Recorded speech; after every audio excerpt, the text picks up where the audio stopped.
Po mbas zgjedhjeve nuk do bëjnë dot gjë, se janë me imunitet atë pastaj. Avokat, ne kemi folur bashkë ka disa muaj që bëjmë intervista, flasim, diskutojmë, analizojmë.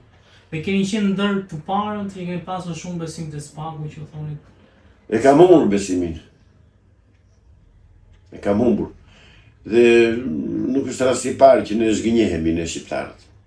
Kush është ajo goditje që do a rikthejnë përsëri besimin? Pra Goditja di cila do ishte? Ti them unë, që duan të godasin me të vërtet. Të mos e akuzojnë Sali Berishën për aferën e ambientit të klubit Partizani. Të arrestojnë Berishën për ato që janë bërë krime të dukshme, që janë flagrante, që bëjnë mu, janë shkatëruar e gjithë industria mekanike e Shqipërisë. Pa përjashtim. Nuk prodhet një gojë sot. Një gojë nuk prodhon dot. Që me qëra lafi kishim muzinë në gojëve në kavaj, gojë bullonëve, e fillova nga me vogla. Ku janë? Kush jep llogari? Pse s'kërkon llogari? Këta të spakut, pse nuk e fillojnë që këtej kërkesën e llogarisë dhe akuzat dhe inventarin e industrisë. Avokatë to akuza janë parashkruar tashmë? Vjedhje pronës është parashkruar, po mirë, po i parashkruar dhe ti parashkruaj. 20 vjet, 50 vjet, 30 vjet? Jo, zotëri. 91, 92, Po, 97? në 91, po, ku janë personat që ishin përgjegjës që mërë kohë kanë quar, dalë 1 minutë. Pas ke vjendur thesalin e speditivu parashkrua. Prandaj është parashkruar dhe Floriri Lirmetës, që bëni kështu? Jo, zotëri, vjedhja nuk parashkruhet. Ose është shumë e vështirë për të dokumentuar? Është fare letë. Më vur mua kontrol revizor të tyre inventarizues të qofë si nxjerr me njerë për 1 muaj që t'jap me emre me mbiemër kush i ka qitur, kush i ka marrë, ku ka shkuar. Jo, ka dokumenta për punë. Avokat, le kthehemi pak te lobimi, kontrata e lobimit për $6 milion që Partia Demokratike është përfitues fundor i shërbimit të një marrëveshje të lidhur mes një organizate, po themi, amerikane me të drejtuar nga shqiptarë amerikanë dhe një kompanie lobimi në Shtetet Bashkuara të Amerikës që thuhet që është shumë afër presidentit Donald Trump.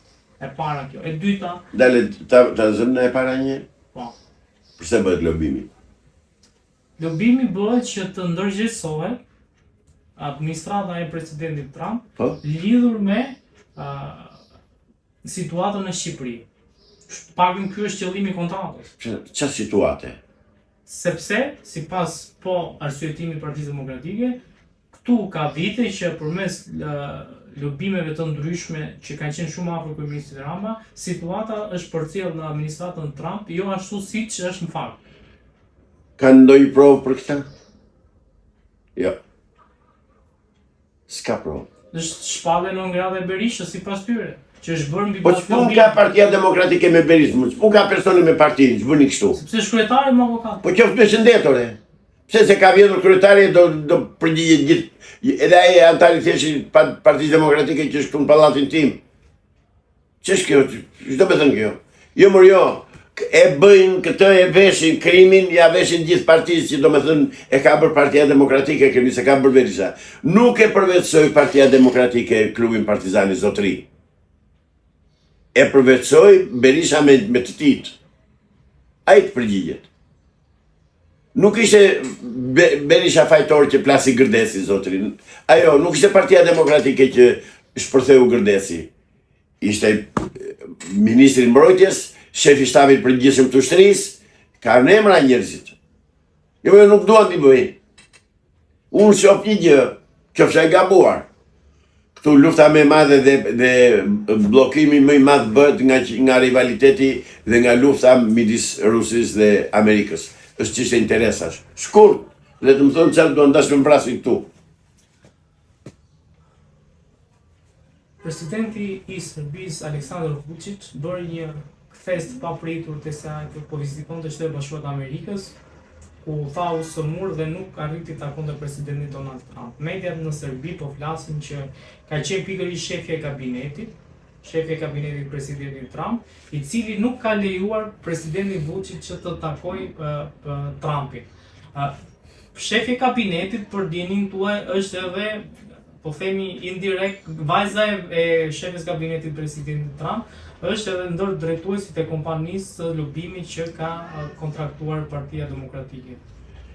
A mendohet që në një të ardhme, duke pasur dhe këto lidhje, mund t'i ndodhë një gjë ngjashme edhe Edi Ramës që të mos pritet nga Donald Trump? Kjo që thoni ju do të ishte një korrupsion i pa fytyrë në administratën amerikane, gjë të cilën unë nuk e besoj. Nuk duhet të jetë kështu. Dhe nuk mund të jetë kështu. Presidenti Trump ka filluar dhe po vazhdon luftën kundër globalistëve. Dhe nga informacionet që vijnë, që marrim, që lexojmë në atë portalin Telegram, shikojmë që atje vazhdon një luftë e heshtur, pa zhumë, pa bujë, por që po arrestohen të tërë kriminalët që deshën të krijonin një katastrofë botërore, planetare. Dhe çfarëdo që të bëjnë këta, sido që të përpiqen, kthimi, largimi i Vučićit nga ku ishte nisur për të takuar presidentin Trump, i vërteton të tëra këto që them unë. Vučići me shok dhe Rama janë me globalistët e Sorosit, janë krijesat Sorosit.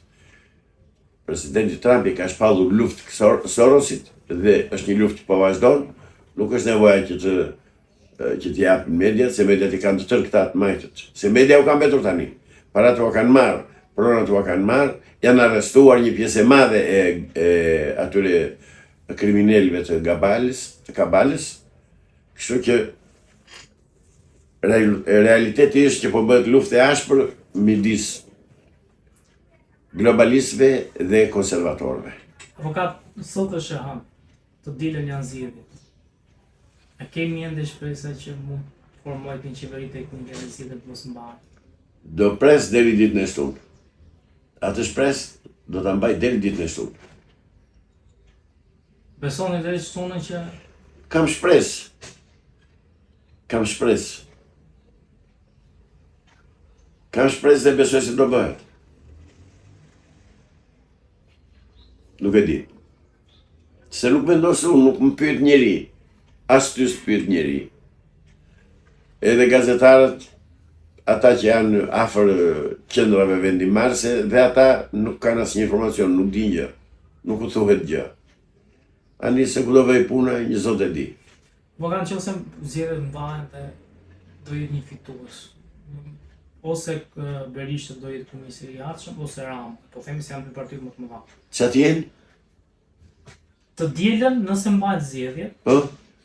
njëri nga këta dy do jetë kryeminist, ose Berisha ose Rama. Pasi të bëhet njëri nga këta kryeministër, a do shpresojmë ende për zgjedhje Mirë ky vend. parakoshme? Mirë ky vend. Mirë Shqipëria. Po ndodhi ajo që thua ti, mirë Shqipëria. Atëherë Shqipëria varroset përfundimisht çështja shqiptare. Po unë besoj që nuk do ta lënë të bëhet kjo gjë, nuk do lejohet të bëhet kjo gjë. Dhe besoj që të dy do futen brenda. Edi Rama të arrestohet dhe bashkë me Salihun të arrestohet në Vendburg. Sepse edhe të zgjedhjet të mos bëhen dhe të krijohet qeveri teknike. Unë këtë besoj. Dhe praktikisht kjo duhet bërë, se s'ka zgjidhje tjetër. Po s'u bëhet edhe mirë neve thash. Kemi disa ditë që presim që gjykata e posaçme të japë një vendim lidhur me dosjen e ish-kryeministit Berisha. Pse mendoni se ka vonesë? Atë që ka bërë deri dhe ditë e kaluara. Nuk do bëj gjë tjetër. Mos prisni që këta të dënojnë njëri tjetrin. Atë që ka bërë dhe deri pardje. Kanë të 6 muaj, 7 muaj që po i shtyjnë me procedurë, jo s'është ai, jo s'është ky, jo mungon X-i, mungon Y-i, jo ato që bëjnë që kur duan t'i mbulojnë. Siç vepruan me dosjen e rrugës Kombit me Lulushin. e shtyn me procedurë sa i sa kaluan afatet. Pra, unë nuk pres gjë. Në një mrekulli mund të ndodhë, po që të pres gjë në kushte normale, jo. Një lloj hetimi ose po themi shkruarje më tej procedimi ose edhe për ti vënë në pranga. Mendoni që kjo është një pauzë elektorale apo është ndoshta një kthim kursi i SPAK-ut në drejtim të politikës? Fatkeqësisht, mendimi im rëndon nga kjo e dyta. Se s'ka lidhje me pauzën elektorale. Askush nuk e pengon prokurorin të jap urdhër të arrestohen njerëz që kanë bërë pushtetar të lartë që kanë vjedhur, kanë grabitur parat e popullit, parat e shqiptarëve. Nuk do shkojmë më larg. Shkoj për një kryetaruc bashkie, Tërmet Peçi të Pelenës, ish kryetar bashkie Tërmet Peçi. Ka dalë afera nga më të ndryshme, deri në 70 milion euro. Me SPAK-u rribën se ish. Hajde, nuk po them për Belindën, se mbase sa arrin dot deri aty Dumani, te Belinda, po Tërmet Peçin do ta arrestonte SSB, se janë të provuara. Dolën në media, janë dokumentat, kanë provat, kanë fatura, kanë gjithçka. Pra, nuk e di se s'po ndodh, kush e ka frenuar veprimin e SPAK-ut, se u nis me shumë zhurmë, shumë bujë, madje u bënde arrestime, u arrestua Ilir Meta është brenda, Belia është brenda, ndërsa me Sali Berishën vinë vërdall. Qa kanë që vinë vërdall? Ku ka mbështetje Sali Berisha që këta i vinë vërdall? Ndoshta nga kontrata e lobimit që bëri 6 milion euro. Ajo është fakti më flagrant për të arrestuar. Ku dolën parat? Nga i gjetën? I dhana shqiptarët në Amerikë. O zotëri, ose arreston se ka bërë krime, ka bërë vjedhje, ka bërë shkele ligji, ose mos u merr me të. Ska, dhe ka bërë ashtu krime, ka bërë shkelje, po ja do ta shikojmë se nuk do ajo gjyqtarja. Ku ka këtu mund, që kjo gjyqtarja që s'dash ka që zbatoj ligjin. Ku është inspektori i lartë i drejtësisë? Ku është këshilli i lartë gjyqësor? Po ka gjyqi është procedurë, në momentin që të... Shkarkoj e kur tjetër, se t'je shekje po tallet. T'je shikoj që po tallet. E ke ndorë kur duash t'ja heqës që shirë nga dora. Ti po thua që mund t'jetë një lloj marrëveshje që ky të shtyhet pas zgjedhjeve? Të tëra opsionet ekzistojnë. Kush është më afër mundshmesh? Një marrëveshje e mundshme.